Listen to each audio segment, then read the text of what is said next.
take big risks early, not later. Why? So I've debated this with friends, but the bottom line is that for most people, future you has other people and other obligations, and you cannot recover as quickly, right? Like I use the example, like Apollo was like smoking weed and crack, and then, you know, he's president, right? Like it's hard to be smoking for weed and crack now and then, you know, later in life and be president. You can recover from so many things. You can fuck around for 4 years and then go to med school and become a brain surgeon, right? And you don't have kids, other obligations, a path that you've dug for yourself that's harder to get out.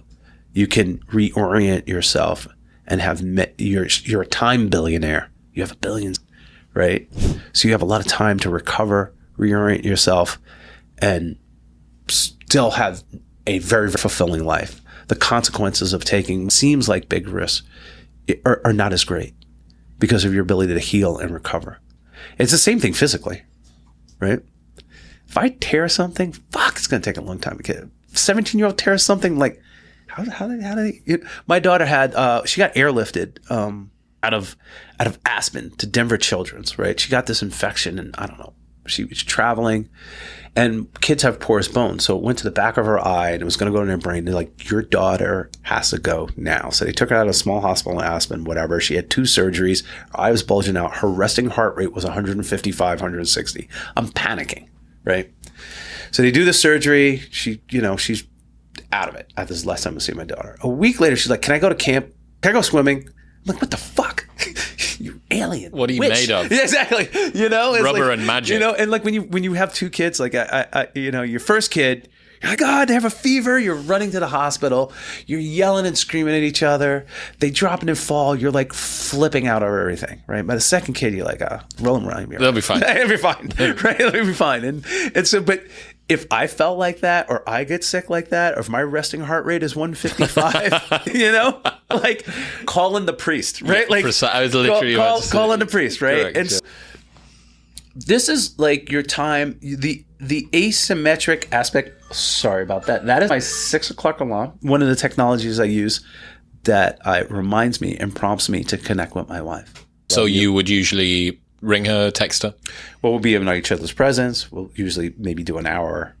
We'll try and get an hour in. We'll chat with each other. We'll drop everything and we'll connect. Or if we're busy or whatever, it's just like, hey, baby, I love you. Like, I love you too. What's going on? How's your day? Right. That's cool. So one of the technologies you use is, you know, and LLMs and everything, it's going to be greater. It's going to be great. Like they're going to ingest Die with Zero. They're going to ingest 1,000 questions from me. Some of the other tools that other people have built on top of it, there's going to be LLM, and you're just going to be able to ask it questions, and it's going to be able to answer like, should I do this or whatever? Well, according to the philosophy, according to the spreadsheet so-and-so built, according to your finances. So I can't wait till that happens, because that's originally what I wanted. I didn't want a fucking book. You wanted auto Die with Zero. I wanted this app for me to tell me what to do. Like, you know, I have a chef and they tell me what to eat. Mm-hmm. I wanted a thing be like, Bill, go on a boat trip. After the boat trip, you're going to Vietnam.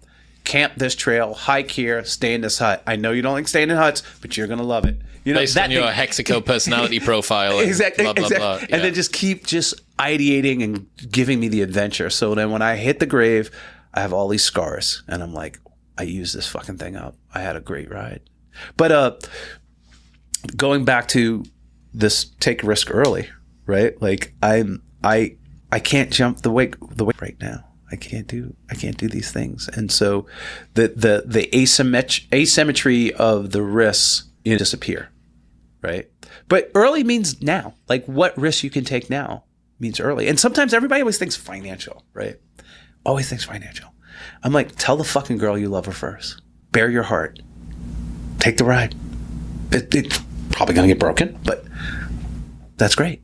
You'll learn from it, you know? Sometimes it means that. Sometimes it means just make the move. What would you say to the people who feel like they want to maximize their life, but they are risk averse in life decisions, in job changes, in breaking up with partners that are not right for them, in finances? What would you say to them? All right, I'm going to say something a little bit different. The first thing I would say is fuck the haters. Because a lot of the times you don't do something, it's because you're afraid of being judged by other people. A lot of people can stand the financial risk or even like the emotional risk or whatever. They cannot stand the whispers and judgment of people saying, I told you so. A lot of people, I tell people this all the time, people like success, but they love a failure. And failure validates their own cowardice, right? So when you go out and you try the business and the thing and you fail, they're like, I don't look like an idiot for not trying myself. See, Jim over here, he failed. So I don't have to try. That's why I can live this miserable job that I'm afraid to quit or whatever. But if you go quit, you go fucking succeed. Fuck. They're exposed. Their own cowardice is exposed, right? But I say just go live the adventure. Like it's not, I think we focus too much. I want a podcast. And I respect all these podcasters out there getting ideas out to people, summarizing them, taking a long ass blathering, boring guy like me, making it interesting and putting it out there for people. But I want the guys who tried and failed. I want the guys like, fuck, then what happened? And oh my God, those are heroes, man. You know, we always catch we always have, you know, but we need some of the salmon that like, fuck, I went the wrong way and I got eaten by a bear. Yeah, I mean, obviously you can't talk, but like, you know, like this is what happened. Well, I tried this, right? You know, just learnings in that. And there's a good ride. A lot of people who have failed will be like, I wouldn't do anything different, right? Maybe I'd tweak the thing or this didn't happen or the bad thing, or I would have been nicer to the employee and he wouldn't have quit or whatever. But like, there's learnings in that. And that's a ride. The selection effect of the people who have the most notoriety are the ones that are least familiar with failure, or at least least familiar with big failure, catastrophic failure, which creates a world of people who are successes and only successes talking and giving advice, which probably creates a culture downstream from that of people who are hypersensitized to failure. I've been busted twice after making it. You know what I mean? I've gotten divorced. It's worst failure in life, right? Like I've had some huge failures, you know, some huge tries.